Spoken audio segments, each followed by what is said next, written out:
नमस्कार प्यारे बच्चों, आपका स्वागत है हमारे YouTube चैनल में। मैं संदीप सारण, व्याख्याता भौतिक विज्ञान, राजकीय उच्च माध्यमिक विद्यालय रानी स्टेशन, जिला पाली। आप सबका हमारे YouTube चैनल में आपका बहुत बहुत अभिनंदन, बहुत बहुत स्वागत है। भौतिक विज्ञान के टॉपिकों की सीरीज़ में चलते हुए आज हमारा टॉपिक रहेगा कि किसी आवेशित चालक की सतह पर विद्युत बल कितना आरोपित होता है। जैसा कि आप जानते हैं, जब भी किसी चालक को आवेश दिया जाता है तो उस आवेश में आपस में प्रतिकर्षण के कारण वो अपने आप को इस प्रकार व्यवस्थित कर लेता है, पृष्ठ पर इस प्रकार व्यवस्थित कर लेता है कि उनके मध्य प्रतिकर्षण बल न्यूनतम हो जाए, अर्थात अपने आप को ये समायोजित कर लेगा, संपूर्ण पृष्ठ पर एक समान रूप से व्यवस्थित कर लेगा। इससे फ़ायदा क्या होगा? इससे फ़ायदा होगा कि हम एकांक क्षेत्रफल में आवेश की मात्रा कहीं भी लेंगे वो नियत रहेगी, एक समान रहेगी। यानी जिसको हम बोलते हैं पृष्ठ आवेश घनत्व, वो समान रहेगा, कांस्टेंट हो जाएगा, नियत हो जाएगा। तो हम क्या देखते हैं कि हम किसी चालक पृष्ठ पर एक छोटा सा अल्पांश लेंगे और शेष भाग जो हमारा चालक का है उसके ऊपर जो आवेश उपस्थित है उसके कारण उस छोटे से अल्पांश के ऊपर लगने वाले बल का मान ज्ञात करेंगे। और एकांक क्षेत्रफल में लगने वाले बल को हम दाब कहेंगे। अगर हमें विद्युत बल का पता लग गया कि पृष्ठ पर इतना विद्युत बल लगता है तो हम दाब भी आसानी से ज्ञात कर सकते हैं। जैसा कि चित्र में दर्शाया है, आप इससे समझ सकते हैं। ये आपका एक गोला है, चालक गोला है, चालक पदार्थ है। जब आप इसको आवेश देंगे तो ये आवेश इसके अंदर नहीं होता। क्यों? क्योंकि हमने पहले भी पढ़ा है कि चालक के अंदर मुक्त इलेक्ट्रॉन जो आवेश वाहक का काम करते हैं, जैसे ही हम ये आवेश प्रदान करेंगे इस आवेश को ये इसके पृष्ठ पर रूपांतरित कर देंगे, भेज देंगे, वहाँ तक इसको कैरी ऑफ कर देंगे। तो उससे क्या हो जाएगा, इसके संपूर्ण पृष्ठ के ऊपर यह आवेश एक समान रूप से फैल जाएगा। और एक समान रूप से फैलेगा तो इसका मतलब इस आवेश, छोटे छोटे जो अल्पांश हैं, आवेश अल्पांश, उनके मध्य लगने वाला प्रतिकर्षण बल अपने आप में न्यूनतम हो जाएगा। और जब संपूर्ण भाग में व्यवस्थित हो जाएगा तो ये सतत रूप से फैला हुआ है। सतत रूप से फैला हुआ तो हम क्या करेंगे, इस पृष्ठ का एक छोटा सा भाग ले लेंगे। ये भाग ले लिया हमने ए बी, और ये जो बाकी का भाग बच गया इसको हमने ए सी बी भाग कह दिया। दो भाग हो चुके हैं अपने पास, एक अल्पांश ए बी और एक शेष भाग ए सी बी। हम क्या चाहते हैं कि इस शेष भाग के कारण जो ए सी बी भाग है, ये इतना इतना भाग है, इसके ऊपर जो आवेश उपस्थित है वो इस छोटे से अल्पांश पर कितना बल आरोपित करेगा उसका हम मान निकालने की कोशिश करेंगे। यहाँ तो हम क्या चाहते हैं, हम पहले ये चाहेंगे कि विद्युत क्षेत्र की तीव्रता कितनी उत्पन्न हुई इस शेष भाग से। जो ये हमारा शेष भाग है, अगर हमें इसकी विद्युत क्षेत्र की तीव्रता का पता लग जाए ई का, और इस छोटे अल्पांश के ऊपर जो आवेश उपस्थित है डी क्यू, इसकी गुणा कर दें तो अपने पास बल निकल जाएगा। ये हमारे पास तरीका रहेगा। तो हम क्या चाहते हैं, हमने मान लिया कि इस जो हमारा पृष्ठ है इसके बिल्कुल बहुत नज़दीक एक बिंदु बाहर है, P1 नाम है, और एक बिंदु अंदर की साइड ले लिया जिसका नाम P2 है। ये जो छोटा भाग है AB, इस AB भाग के कारण विद्युत क्षेत्र की तीव्रता है वो E1 है, और जो बड़ा भाग ACB है इसके कारण उत्पन्न विद्युत क्षेत्र की तीव्रता को हमने E2 मान लिया। अब हमें क्या देखना है कि P1 व P2 पर विद्युत क्षेत्र की तीव्रता की दिशा क्या होगी। ये P1 है, आप देखेंगे इस AB के भी राइट साइड है, और इस रिमेनिंग भाग जो ACB भाग है इसके भी ये राइट साइड है। तो दोनों के राइट साइड होगा तो विद्युत क्षेत्र की तीव्रता E1 और इसकी विद्युत क्षेत्र की E2 दोनों क्या होगी, एक ही दिशा में होगी। और जब दोनों की दोनों एक ही दिशा में हों, P बिंदु पर लगने वाली विद्युत क्षेत्र की तीव्रता जो दो भागों के कारण, एक अल्पांश AB और एक रिमेनिंग भाग यानी बाकी का जो पूरा भाग बच गया ACB, इन दोनों की विद्युत क्षेत्र की तीव्रताएं P बिंदु पर एक ही दिशा में होंगी। तो P पर लगने वाली तीव्रता क्या हो जाएगी, EP1, वो हो जाएगी E1 प्लस E2, इन दोनों के योग के बराबर हो जाएगी क्योंकि दोनों की दिशा एक ही है। P2 पे देखिए, अब P2 पे देखोगे इस जो छोटा हमारा भाग लिया हमने ए बी, इसके क्या हो गया ये लेफ्ट साइड में, तो विद्युत क्षेत्र की तीव्रता ये होगी E1 इस दिशा में होगी। लेकिन जो ये बाकी का भाग लिया हमने बड़ा भाग ए सी बी, इसके किधर है, ये राइट साइड है, राइट साइड है, तो इसमें विद्युत क्षेत्र E2 की दिशा ये हो जाएगी। तो आप क्या देख रहे हैं, E1 और E2 दोनों क्या है विपरीत, और जब दो सदिश राशि एक दूसरे के विपरीत हों तो क्या करते हैं, हम एक में से दूसरी को माइनस कर देंगे। तो हम क्या पाएंगे, हम पाएंगे कि P2 पे विद्युत क्षेत्र की जो तीव्रता EP2 वो किसके बराबर हो जाएगी, E1 minus E2। E1 minus E2 क्यों लिया हमने, क्योंकि P2 बिंदु इस AB अल्पांश के बहुत नज़दीक लिया है, तो इसके कारण जो तीव्रता होगी उसका प्रभाव ज़्यादा रहेगा। तो E1 में से E2 को घटा देंगे। तो हमने यहाँ क्या पाया कि जो P1 बिंदु था इस पर EP1 का मान तो क्या हो गया, दोनों के योग के बराबर E1 प्लस E2, और EP2 भाग है जो हमारा उस पर क्या हो गया E1 माइनस E2, ये परिणामी तीव्रता हो जाएंगी।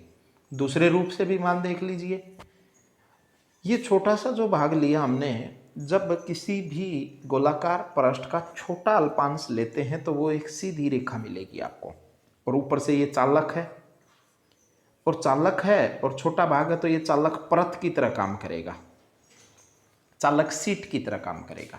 और चालक सीट के लिए विद्युत क्षेत्र की तीव्रता क्या होती है, हमने पढ़ा था कि चालक सीट के कारण किसी बिंदु पर P बिंदु पर विद्युत क्षेत्र की तीव्रता का सूत्र था E बराबर है सिग्मा अपॉन एप्सिलॉन जीरो। निर्वात में एप्सिलॉन जीरो इसलिए लिखा क्योंकि निर्वात है, और सिग्मा क्या है, पृष्ठ आवेश घनत्व।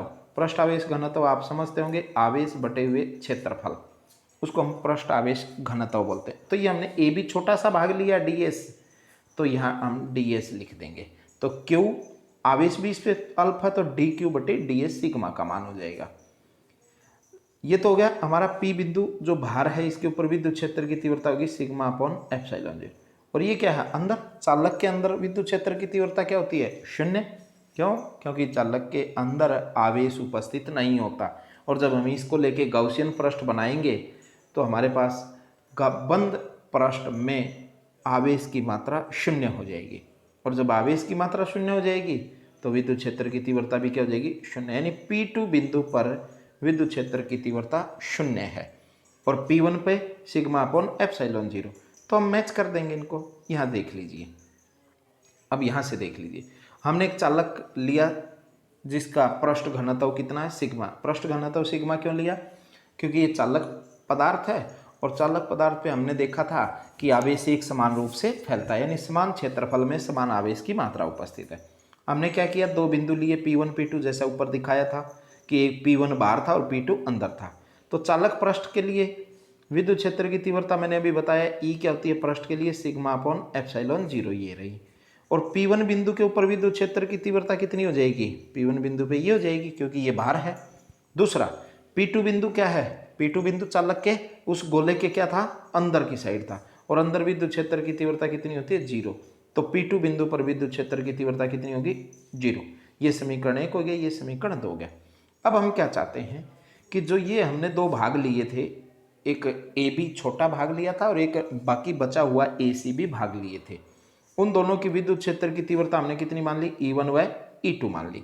जब दोनों की विद्युत क्षेत्र की तीव्रता E1 E2 हैं तो हम क्या देख रहे हैं कि P1 बिंदु पर लगने वाली विद्युत क्षेत्र की तीव्रता एक ही दिशा में थी, एक ही दिशा में थी, तो दोनों को जोड़ दिया जाए। ये E2 है भाई, इसको आप E2 पढ़ें, E के पैरों में 2 है। ये समीकरण 3 हो गया।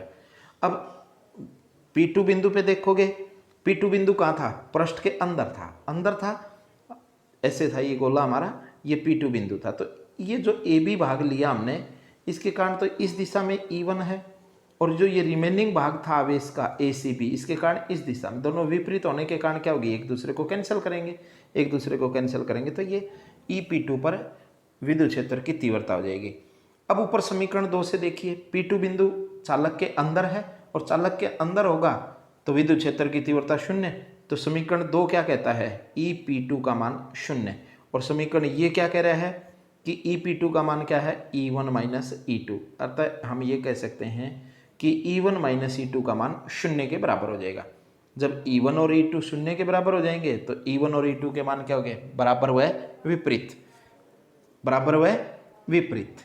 तो हमें यहाँ से पता लग गया कि विद्युत क्षेत्र की तीव्रता जो हमारी E1 और E2 बराबर हैं, यानी छोटा भाग AB के कारण विद्युत क्षेत्र की तीव्रता रिमेनिंग बड़े भाग ACB की विद्युत क्षेत्र की तीव्रता के समान है। अब हम क्या करेंगे, समीकरण 1 और समीकरण 4 का मान 3 में रख देंगे। आप देख लीजिए समीकरण 4 तो ये दिखाई दे रहा है E1 बराबर E2, और समीकरण 1 ये रहा हमारा EP1 का मान, और समीकरण 3 के अंदर रखना हमने, यानी E1 का मान क्या रखना है हमने, E2 प्लस ये E2 है ही बराबर है EP1 का मान समीकरण 1 से कितना है, सिग्मा अपॉन एप्सिलॉन 0। यहाँ से देखोगे E2 प्लस E2 कितना हो जाएगा, 2E2। तो आप यहाँ से ऐसे देख सकते हो, इस मान को रखोगे तो कितना हो जाएगा, ये मान हमने रख दिया तो ये हो गया 2E2 बराबर है सिग्मा अपॉन एप्सिलॉन 0। इस 2 को क्या करेंगे, इधर गुणा में है तो इस साइड लेके भाग में ले लेंगे, तो क्या बन जाएगा, E2 का मान सिग्मा अपॉन 2 एप्सिलॉन 0। अब यहाँ से हमें क्या पता लगता है, ये पता लग गया ये विद्युत क्षेत्र की तीव्रता किसकी थी, ACB भाग की। तो ACB भाग के कारण विद्युत क्षेत्र की जो तीव्रता है उसका मान हमने निकाल लिया। हम इस ACB भाग के कारण बिंदु AB यानी अल्पांश क्षेत्रफल AB पर लगने वाले बल का मान ज्ञात करेंगे। और बल निकालने के लिए क्या था हमारे पास उत्तर, बल कैसे निकालते हो, बल निकालते हो आवेश, आवेश कौन सा, जो आपके AB बिंदु पर है, गुणा में बाकी के भाग ACB भाग पर उत्पन्न विद्युत क्षेत्र की तीव्रता A2, इनके गुणनफल के बराबर। तो हम क्या मान लेते हैं कि जो अल्पांश AB है उस पर अल्प आवेश है DQ। जब आवेश AB भाग के ऊपर DQ है और इसको कहाँ रखा गया है, ACB भाग के विद्युत क्षेत्र की तीव्रता में, तो लगने वाला बल निकाल लेंगे। बल भी क्या होगा, कम होगा, DF का मान। विद्युत क्षेत्र की तीव्रता कितनी है, E2, और आवेश कितना है, DQ। ये AB का है, ध्यान रख लेना, ये AB का आवेश और ये तीव्रता ACB भाग की है, इस बात का ध्यान रखना है। तो हम क्या करेंगे, अब जब इसके मान रखेंगे, E2 का मान हमें पता है, E2 का मान कितना था, sigma upon 2 epsilon 0 into DQ। अब आवेश का पता लग गया, हमें इस बात का भी पता है कि आवेश सिग्मा बराबर क्या होता है, आवेश बटे हुए क्षेत्रफल। क्षेत्रफल कितना है, छोटा भाग है तो थोड़ा क्षेत्रफल होगा, हम DS क्षेत्रफल ले लेते हैं। यहाँ से अब DQ का मान निकाल के देखो, DQ क्या हो गया, सिग्मा इंटू DS। इस मान को DQ को उठा के हम इस बल वाले भाग में इस मान में रख देंगे DQ का मान। जैसे ही रखोगे देखो, एक सिग्मा पहले है, एक सिग्मा ये आ जाएगा, तो रखो मान, ये मान रखता हूँ मैं, इस DQ का मान रखता हूँ। देखो DF बराबर है, एक सिग्मा तो पहले है ही, DQ का मान कितना है, सिग्मा बटे DS, sorry sigma into DS कितना है, सिग्मा इंटू DS बटे हुए कितना है, 2 एप्सिलॉन 0। तो इसको क्या लिख सकते हैं, ये सिग्मा 2 बार आ गया तो सिग्मा स्क्वायर DS क्षेत्रफल गुणा में है बटे हुए 2 एप्सिलॉन 0, ये आपका बल निकल गया। अब क्या है, छोटे से भाग पर, छोटे अल्पांश भाग पर इतना बल लग गया। अगर इसको दूसरे पदों में लिखना चाहो, दूसरे पद मतलब हम विद्युत क्षेत्र की तीव्रता के रूप में इसको लिख सकते हैं।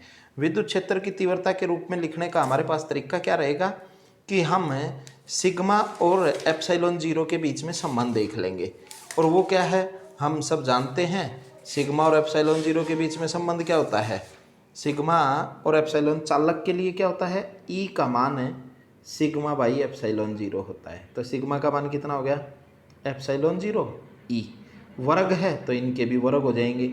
रख के देखो इस मान में, हम दूसरे पदों में देख सकते हैं। देखो एक पद तो ये हो गया DF का मान, अब मैं इसको ऐसे लिख देता हूँ, sigma square upon 2 epsilon 0 DS।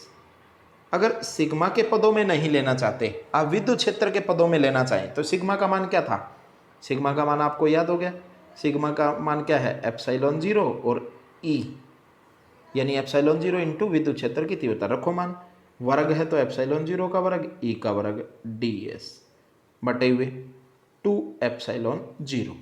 अब देखो एक एप्सिलॉन 0 से एक एप्सिलॉन 0 कटेगा, तो आपका आंसर क्या बचेगा, आपका आंसर बचेगा, देखो 2 बचेगा नीचे, ऊपर क्या बच गया, एक एप्सिलॉन 0 बच गया, E स्क्वायर और DS। तो इसको ऐसे लिख सकते हैं हम कि half epsilon 0 E square DS, ये भी आपका बल है।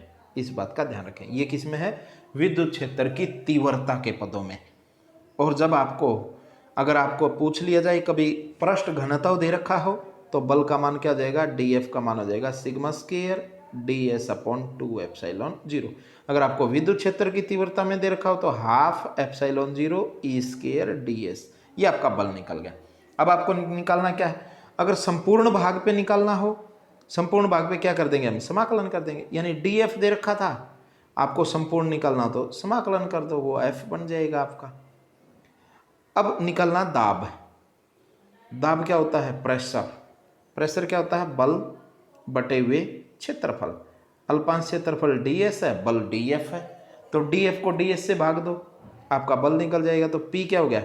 सूत्र लिखो पहले तो df अपॉन ds। अब df का मान रखो, हमने निकाला हुआ दो रूपों में निकाला था, पहले सिग्मा में समझा देता हूँ, sigma square ds upon 2 epsilon 0। और इसको किससे भाग देना है? ds से। ds से ds कट जाएगा, तो दाब का फॉर्मूला क्या बन गया आपका? Sigma square upon 2 epsilon 0। विद्युत क्षेत्र की तीव्रता में निकालना हो तो विद्युत क्षेत्र की तीव्रता में निकाल देंगे। P बराबर क्या हो गया? df upon ds।